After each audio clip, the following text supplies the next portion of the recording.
बज रहे थे।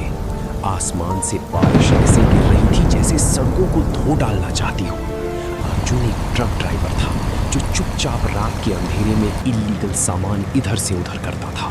पर आज की रात कुछ अलग थी। एक सुनसान गोदाम के पास एक लंबे आदमी ने, जिसका चेहरा रेनकोट के हुड में छिपा था, अर्जुन को कैश से भरा एक भारी बैग दिया। ट्रक के पीछे एक बड़ा लकड़ी का बक्सा रखा था जिस पर लोहे की मोटी जंजीरें और एक बड़ा ताला लगा था। उस आदमी ने अर्जुन की आंखों में देखते हुए एक अजीब सी शर्त रखी। इसे शहर के बाहर वाले खंडर चर्च तक पहुंचाना है। रास्ते में गाड़ी रोकना मत, पीछे मुड़कर मत देखना और गलती से भी इसका ताला मत खोलना। अगर इसके अंदर से कोई आवाज भी आई तो बस अपनी स्पीड बढ़ा लेना। अर्जुन को अजीब लगा, पर नोट की गड्डियों ने उसके सारे सवाल दबा दिए। वो ट्रक लेकर घने जंगल के रास्ते पर निकल पड़ा। मौसम और भी खराब होता जा रहा था। ट्रक की वाइपर तेज चल रही थी और तभी अर्जुन का ध्यान भटका। उसने अपनी छोटी बहन मीरा को फोन लगाया। मीरा सुबह से गायब थी और उसका फोन लगातार स्विच ऑफ आ रहा था। अर्जुन का दिल घबरा रहा था। अचानक ट्रक के पीछे से एक आवाज आई, धक धक धक, जैसे अंदर से कोई लकड़ी पीट रहा हो। अर्जुन डर की मारी पसीने से भीग गया। उसने रियर व्यू मिरर में देखा, बिजली चमकी और उस रोशनी में उसने देखा कि वो भारी जंजीरों वाला बक्सा अपने आप हिल रहा था। फिर आवाज आई, किसी लड़की के रोने की धीमी खोती हुई आवाज।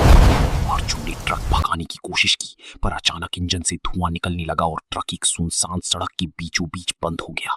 सन्नाटा छा गया। सिर्फ बारिश और उस बक्से के अंदर से आ रही सिसकियों की आवाज बाकी थी। डरते डरते अर्जुन ने अपनी फ्लैशलाइट निकाली और ट्रक के पीछे गया। अर्जुन पागलों की तरह चीखा। उसने ट्रक से लोहे का रोड निकाला और जंजीरें तोड़ने लगा।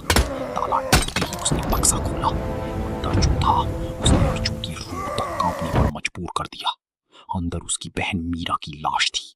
उसके होंठ सिले हुए थे, पर उसकी आंखें बड़ी बड़ी और खुली थी। अर्जुन वहीं घुटनों पर गिरकर फूट फूट कर रोने लगा। उसने अनजाने में अपने ही हाथों से। तभी उसके पीछे एक कार आकर रुकी। उसमें से वही रेनकोट वाला आदमी बाहर निकला। उसके हाथ में गन थी।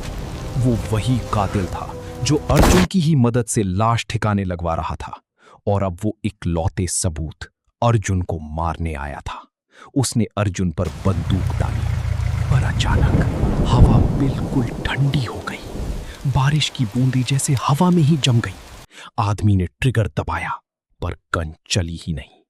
तभी बस्के के अंदर से एक भयानक चीख गूंजी। मीरा की लाश हवा में उड़ गई। उसकी खुली आंखें पूरी तरह काली हो चुकी थी। वो आदमी डर के मारे पीछे भागा, पर मीरा की आत्मा ने हवा में ही उसका गला पकड़ लिया। एक अदृश्य ताकत ने उस कातिल को खींचकर उसी लकड़ी के बस्के के अंदर फेंक दिया। बस्का जोर से बंद हुआ और टूटी हुई जंजीरें खुद ब खुद सांप की तरह उस पर लिपट गईं। ताला अपने आप लग गया। अर्जुन जिंदा बच गया, पर वो सदमे में था।